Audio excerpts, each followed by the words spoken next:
Chairman P T I barrister Gohar نے واضح کیا ہے کہ اسٹیبلشمنٹ سمیت کسی سے ان کا کوئی جھگڑا نہیں، اختلافات ختم کر کے آگے بڑھنا چاہتے ہیں۔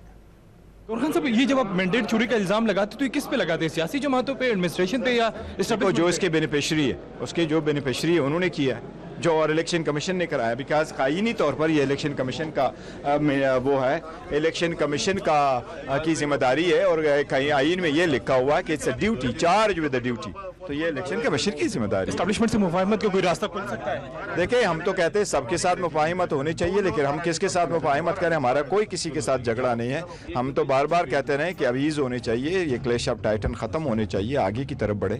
اگر آپ مزاحمت کریں گے پارلیمان میں گزشتہ 5 سال بھی جو پولیٹیکل انریسٹ رہی، اس سے ملک کی معیشت تباہ ہو گئی، سب کچھ، تو اب یہ ملک کیسے چلے گا؟ دیکھیں، الیکشن کا فیئر، فری، ٹرانسپیرنٹ ہونا پولیٹیکل اسٹیبلٹی کے لیے بڑا اہم ہوتا ہے، لیکن ایوان کے اندر جھگڑے کرنا، احتجاج کرنا، اپنا پوائنٹ ریز کرنا، یہ جمہوریت کا ایک طریقہ کار ہے۔ وی ول پروسیڈ اکارڈنگ۔ آپ سمجھتے ہیں کہ 2018 کا الیکشن بھی چوری ہوا، 2024 کا بھی، دونوں کو آپ مذمت کرتے ہیں؟ نہیں، 2018 کا نہیں چوری ہوا تھا۔ دیکھیں، ان کے پاس کتنے ایک لوگ تھے جو انہوں نے پوائنٹ آؤٹ کر لیا تھا، انہوں نے کتنے لوگوں کو پوائنٹ آؤٹ کر لیا تھا کہ وہ جائیں گے۔